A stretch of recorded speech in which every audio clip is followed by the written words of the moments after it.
I guess one of the ways to look at ADHD and its connection to anger is all you need to do is think of David Banner, the Incredible Hulk. Here's a guy who had a certain amount of time where he could be frustrated, but if that frustration got too far, he would turn into this hulking green terror. When David Banner was just David Banner, he was a very lovable, likable character. But when David Banner got angry, and you would not like me when I'm angry, he turned into the Hulk, and with that, he created a lot of destruction. Really struggled with the executive functioning thing. We need to do what we can to avoid turning into the Hulk. So I believe what's important when considering ADHD and its connection to anger is try to find a way to diffuse an individual who's starting to go down that wrong road before they become a train wreck. Unlike most parents, I don't desire to give my child medication, especially if she's 6 years old. However, I recognize that there's different severity levels between one ADHD child and the next. And so sometimes we've got to remember that giving our child medication, even if it's a low dosage, it's giving them an opportunity to make it. I want to continue to remind anybody who's considering medication that ADHD medication is not like an aspirin. You take an aspirin because you want the headache to what? To go away. ADHD is not going to go away with the medication.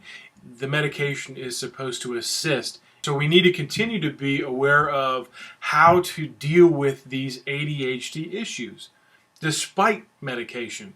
So within your own unique situation in dealing with ADHD, consider some of these ideas because they may help better your situation. So the most important thing I believe is that you've got to keep your frustration level at a minimum. But in order to do that, there's got to be more self-awareness.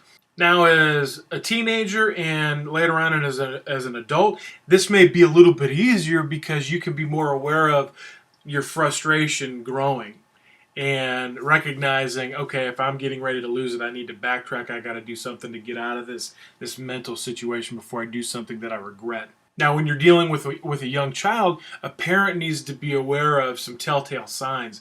If your child begins to slowly digress and become more and more frustrated, the last thing we want is for that boiling pot to overflow. That have ADHD seem very scattered all over the place, bouncing off the walls. Most people think that we like that, but we don't. In fact, we thrive better with a rigid routine. You want to deal with some anger issues before that they become anger issues? Have a rigid routine. Schedules are extremely important. When we're talking about young kids, you need to have the same bedtime every night. You need to have more control over how much TV your child watches. You've got to have a specific routine, because what you're doing with this rigid routine is you're taking away that executive functioning issue for them because the decision's already made. If I want to see my 6-year-old Anastasia lose it and find herself out of control quickly, there are two things that I have to do. Put her around a lot of people and turn up the noise. An overstimulated individual with ADHD can become out of control like that, which means you need to limit the number of people that they're around at any given time. You need to help them in public situations not to get overwhelmed, to create different things that make them feel safe and okay. And reduction techniques are simply counting backwards, taking deep breaths, saying positive things to the individual, having them repeat those positive things, showing them pleasant imagery. And so those types of things, maybe even putting on headphones and listening to soothing music. And what those things do is it diffuses the increasing frustration. That's why they call it a reduction technique.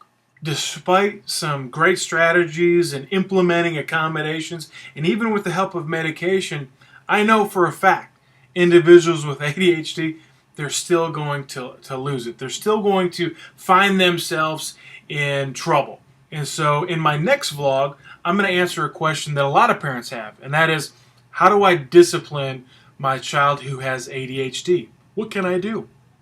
And so until then, this is Ben Glenn, always encouraging you to keep on moving forward. God bless.